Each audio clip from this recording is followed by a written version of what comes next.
Hey guys, welcome back. Promised you a video on a car update, but before we do that, let me take you back in time a little bit and kind of go through some of the cars I've owned before this and see if you can see there's a pattern forming. So before this car that I'm about to show you, I had the RAV4 TRD Pro. That car was kind of, oh god, it was a little girly for me. I'm used to having like off-road type vehicles or vehicles I could take off-road. And you'll see in a minute why I've gone far astray from that. But prior to the RAV4, I had the Tacoma that we built on the channel. Prior to that, I had the Jeep Grand Cherokee that I sold my son at an extreme discount. Good dad. Prior to that, I had a Toyota 4Runner.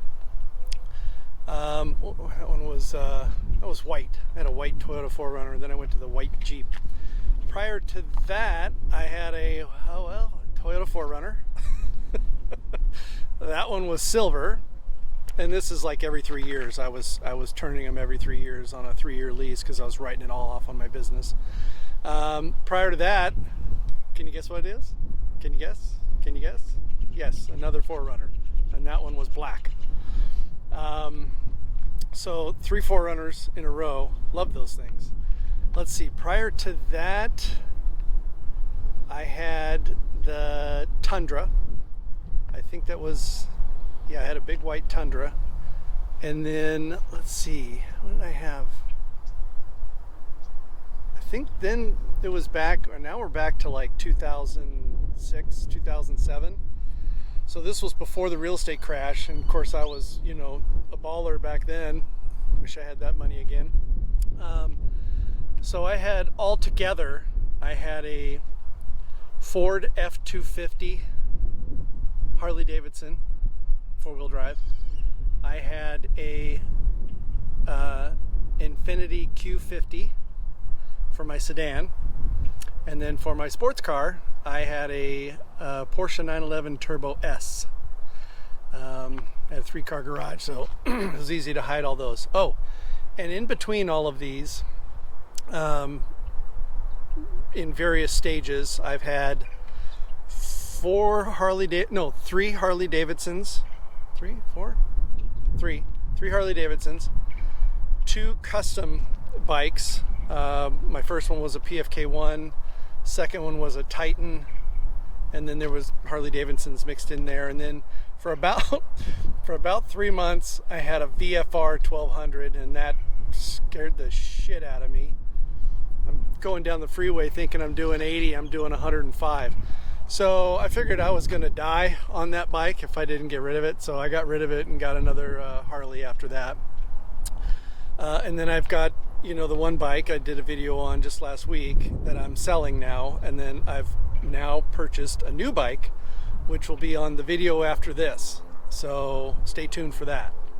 So, okay. So now that we've gone back in history, there's a pattern forming there, as you can tell. One brand, Toyota.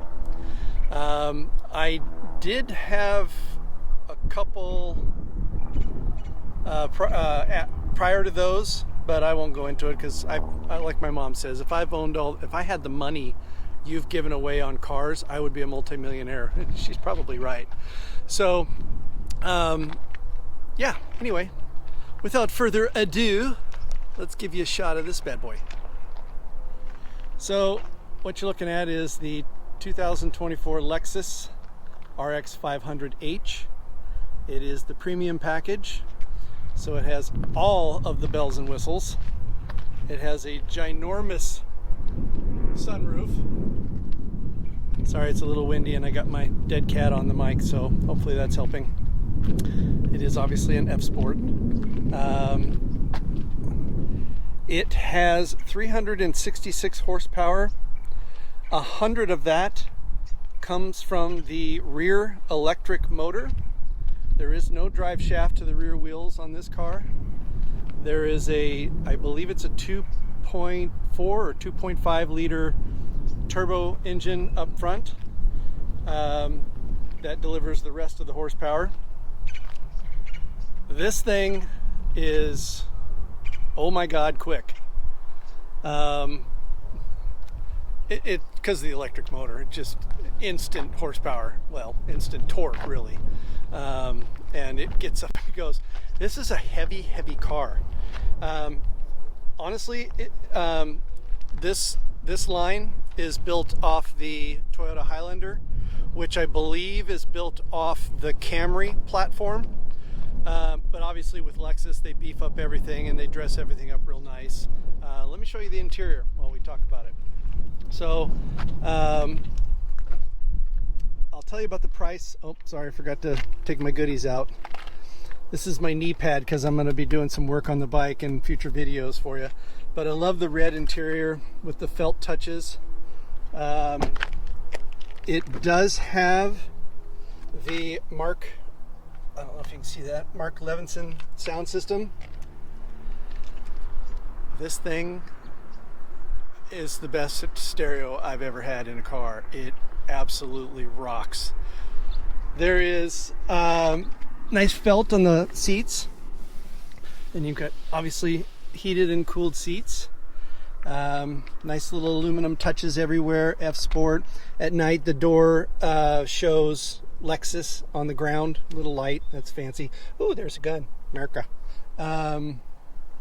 Obviously buttons for everything, memory seats, gas tank, rear. We'll go ahead and just push that open so we can take a picture of that in a minute. I believe there are 15 speakers in this Levinson sound system, and of course it puts me in my spot. It's nice when you get out. It scoots the seat back and puts the steering wheel up so you can get out easier. I don't know if you can see that. It's too bright, but copyright. Any case, what am I trying to say? Oh, bells and whistles. Holy crap. Oh, stereo, 15 speakers. I believe it has 3 bass speakers, and the amperage, the wattage, I don't even know. It's after about 40, you're in a concert hall. It's absolutely amazing. There are tons of things to do on here. I can't even get into it. You know, there's other videos for that tell you all the technicals, but there are so many safety warnings on this thing. Like when I'm at a stop sign and I've got my foot on the brake getting ready to take off, if there's a car on either side of me, it'll give me a warning, just to remind me that, hey, there's a car there, idiot.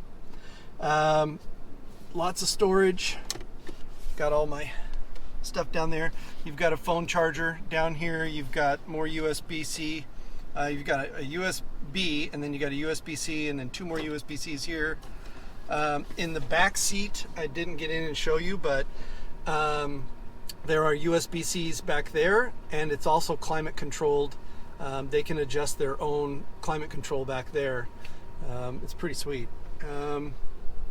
Like I said, I'm not going to go into the bells and whistles of the car. I just kind of wanted to share it with you and everything that we did, or everything I don't know what the hell I'm trying to say. Ginormous. Look at this thing. And it goes all the way back. That's so nice. But you know what? I drive with it closed because it's so freaking bright. I'm done. And it's getting hot in Arizona. It's starting to get up in the 90s and close to 100, so I won't be using that. And then I got a little button. I gotta close the rest of the top there. And there goes my light. It's got cool little things like, this button here you can push, and it's got I'm sorry the screen is flickering on you, but it'll do, oh, won't do it because my door's open. Fine. So it'll do this little bird's eye. Oh Christ, do you want me to fasten my seatbelt? I'm not doing it. Screw you. Anyway, it's got a little bird's eye deal that goes around the car from above. It's pretty cool. It's got little sensors all over the car. Well, I guess I could show you the engine. It's not that fancy, but It's pretty nice. One of the things I was going to show you in the back, you can see that it has its own climate control system with cooled seats, heated seats, USB ports for each passenger. It's got the fold down, leather deal, headrest, cup holder, glove box. Ooh, candy. Forgot those were in there.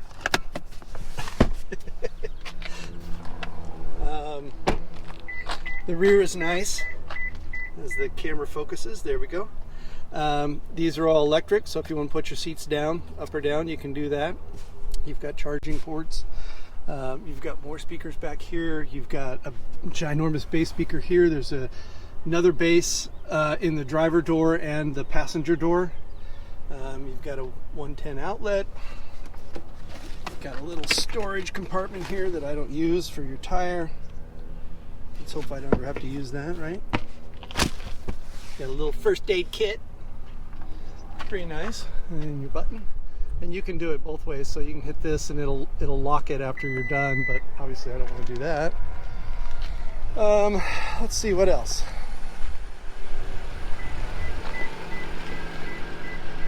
I use my hand here.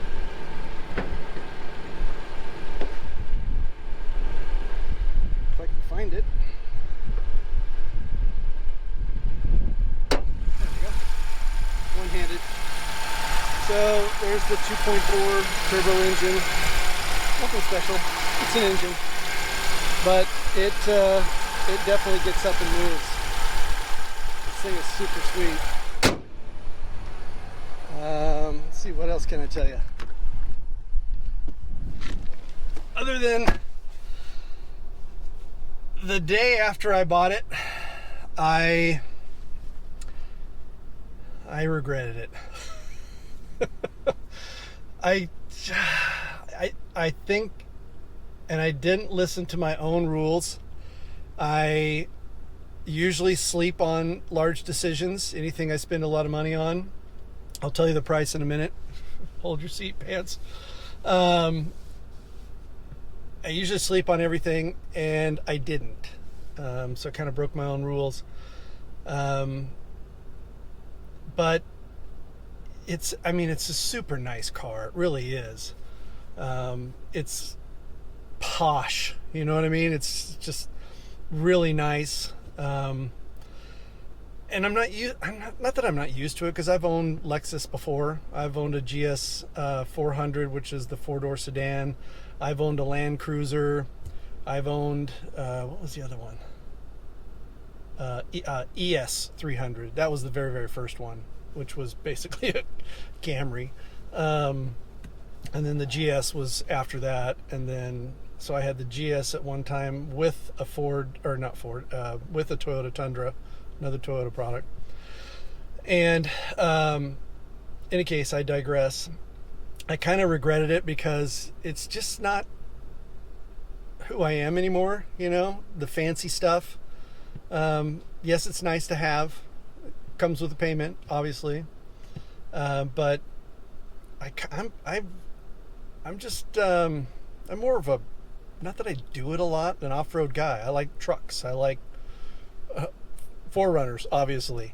So now that the new 25 4Runner has come out with the new engine that is the same as the Tacoma's, the 2.4 turbo with the battery assist, gets great gas mileage, has lots of horsepower, with 365 horsepower, 465 foot-pounds of torque, so that will get up and move quick too. But I don't really like the new 4Runner. It's got a big beak on it. I do like the Land Cruiser though. I really like the Land Cruiser. And now that I've been a little bit spoiled with Lexus, I'm looking at both a Toyota Land Cruiser, and I'm looking at the GX 550 Lexus. These guys will get me out of this car. I'll go ahead and tell you what I paid. $73,850 was the sticker on the car, and of course you got to add tax, title, license, pokey in the butt fee, all that stuff. So it was $80,000 out the door. I put 10 down. Payments are $1,100. That's not the real big issue. It's just more of the, it's not me. My mom says, it's totally you. It's so you. I'm not buying it, Mom. You hear me? I know you're watching. I'm not buying it. You're bullshitting me. So, like I said, I'm waiting for the Land Cruiser, or the Lexus GX 550s have been slowly trickling in. I have my name on one of those with the dealership that I bought this from, and I have a Land Cruiser with my name on it coming in with the Toyota dealership I usually go to. So I'm going to drive and check those both out. The difference between them, really, I mean, it's the same vehicle, obviously. The Lexus is going to be much nicer as far as finishes, fit and finish. Also, it's a turbocharged V6, does not have the hybrid assist. They will come out with that later on, which will probably be the same engine that is in the Land Cruiser Toyota version, which is the 2.4 hybrid assist, 365 horse, 465 foot-pounds of torque. Same engine that the Tacoma and the 4Runners have. So they're all the same platform. The Lexus borrowed its engine from the Tundra. So it has a little bit more giddy up and go. But the gas mileage on that thing is like 15 and 19. Whereas the Land Cruiser, the Toyota version, with the 2.4 turbo is closer to, I think it was 20 and 28 or 9. Average was like 24. You know, and unless we get a president in the office that can drill baby drill, I don't see gas prices going down anytime soon. So I'm such a penny pincher. It's funny. Anyway, that's kind of where I'm at. It's a nice car. Don't get me wrong. I just don't feel like it's me. And it's been 2 or 3 months now. And I'm really trying to love it. I mean, I love it, but I don't love it. You know what I mean?